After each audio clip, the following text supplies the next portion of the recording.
Hey everybody, it's Ron and Debbie, and we are back for another edition of Ask Ron. We are. Okay, Ron, first question from Linda Miller from Texas. Hi, Linda. Would you buy a house which is located on leased land? Land lessor is separate from home owner. Suppose a 99-year lease with reasonable payments similar to HOA dues. What conditions would you want in such a lease? I don't see any problem with it. It's actually very big in Hawaii. They have a lot of land like that. As long as it's got that long-term lease, doesn't affect the resaleability of the house. So I don't see an issue with it. And as far as the downside, I don't know. You'd have to check with a Texas attorney on that one. Okay. Next from Sharon Rodriques, and she's from New Jersey. Hey, Sharon. Coming your way pretty soon, you know. Hope you're going to come see me.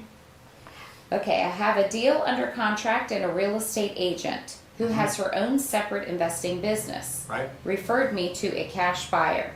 Since this is an off-market deal, no commissions are payable, but I would normally pay a $5,000 marketing or referral fee.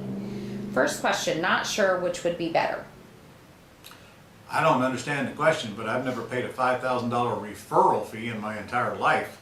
You might mean an assignment fee, I would think. So I don't even understand the question, to tell you the truth. Because if it's off market and your realtor brought it to you, aren't they expecting a commission? I don't get it. Do you get it, Debbie? I'm not sure. I don't get it either. I don't know. Okay, Sharon, maybe if you can clarify, we'll bring it back next week. Okay, next is from Brad Phelps from Humble, Texas. Brad? Why do I need to know how much the owner owes on their house to make a deal? If there is a big enough difference between the ARV and the asking price, isn't that really all I need to know? Well, Brad, how are you going to know the asking price if you don't know the loan amount? Don't you want to know the loan amount to see if the asking price is the same as the loan amount? You can't do a terms deal without knowing what's owed on the property. It literally will dictate what you do and what kind of terms. For example, suppose the seller wants to sell it for what they owe. Well, that's great. Then I need to know what they owe, and I need to know what the payment is, and I need to know that it's current. Suppose the seller wants to sell it for a lot more than what they owe. I'd have to know that to determine whether my intent is to take it subject to or to do a wraparound AITD on it like you do in Texas and like we do all over the country. You cannot do a deal if you don't know what the seller owes. And just ask them. I have no problem getting a seller to tell me what they owe. It's just one of the questions on the sheet.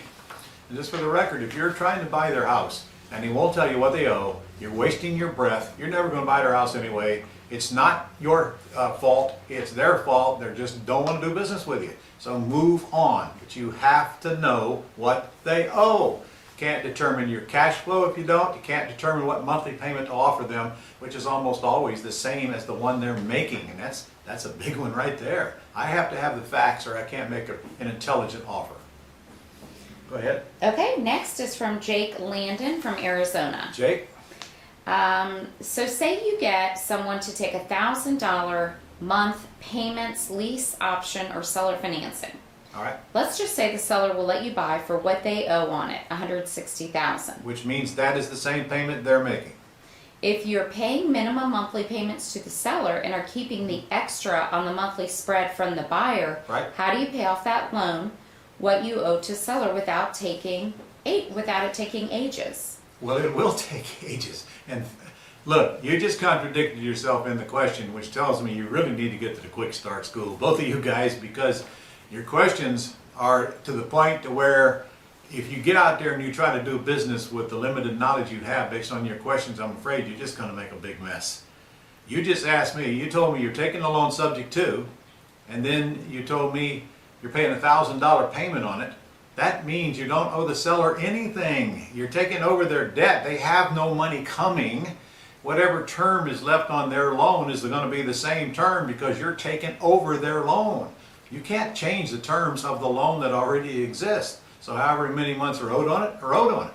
So, you know, it's my answer, well, that's the only answer I can give you, but I can tell that you really don't understand what subject to means in the content of that question. So need a little bit more work on your training. Okay, come to Quick Start. Okay, I think we actually have lessons on that as well on Go Club, if I recall. Okay. Put subject to up there in the box and see what comes up. Okay, next from Michael Mason from Tennessee. Michael? Two questions concerning buying with owner financing on a wrap. Uh-huh, The ARV is $525. okay, Purchase price $425. right, that's good. They have a mortgage balance of $242. Mm-hmm. Payment and interest $1,400. Taxes and insurance Wow. $1,000. That's cheap. Owner Okay. agrees to owner financing, covering his payments with a wrap and Wow. a 10-year balloon. Wow. Question 1. So the wrap will be for the $425, Correct? for $2,400 per month for 120 months. Is it 2,400 or 1,400 per month? Thought I heard you say 1,400. Well, it was $1,400 for half, and then taxes and Okay, so call it insurance $2,400 a month? Okay, so that is correct. Your attorney create a wraparound mortgage for the $425, assuming you're paying nothing down. And the mortgage will dictate the principal, the note will dictate the principal and interest payment, whatever that is. Sounds like $1,400. But it'll Yes. also say that you're responsible to pay 1/12 of the taxes and insurance per month. So in effect, your payment would be $2,000. If you got $2,400 a month and your $1,400 is principal and interest, then you'd be paying $1,000 a month for taxes and insurance. Now, if the seller's underlying loan does not include taxes and insurance, then there's no reason for you to add paying the 1/12 taxes and insurance to their note unless they insist on it. You can pay it outside of their note.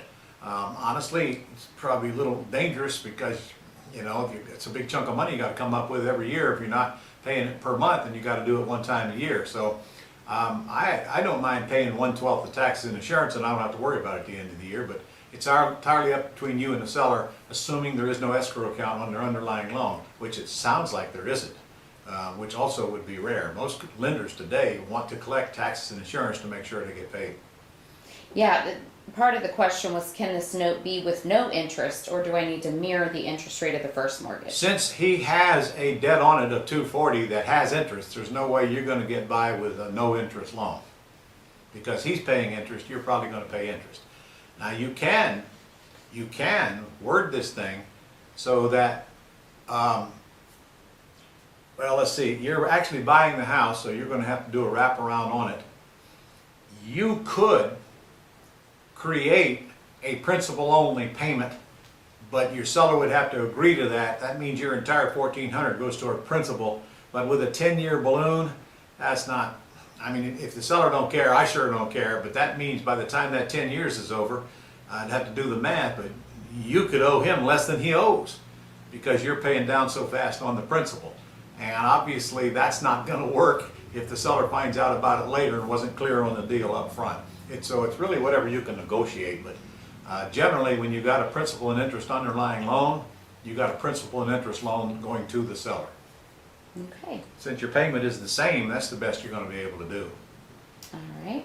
Okay, this question is from Gibby from Dallas. Gibby from Dallas. Got a lot of Texans today, don't we? Yes. There are family members of a deceased second spouse living in the property in question. Uh-huh. One of the children of the first marriage wants to know if the children or child living in the property has added any liens of any type while living there. The house is believed to be free and clear of any liens. Mm-hmm. One of the sellers wants to know how to find out if a property is free and clear so that he can sell the house. Title search. Just a title search. Have a title company do a title search for you. Very simple. You have to do one every time you buy a house anyway. And then you'll know what's on the title. Okay. All right. That's it, Ron. All right. See you guys next week. Go do some deals. Hey, have you registered for the summit in Vegas yet?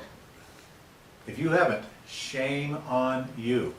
You're going to get a beautiful brochure in the mail. Look at this thing. This is a work of art. Look at this thing coming at you in the mail pretty soon. We're mailing out 100,000 of these, and I know you're on the list.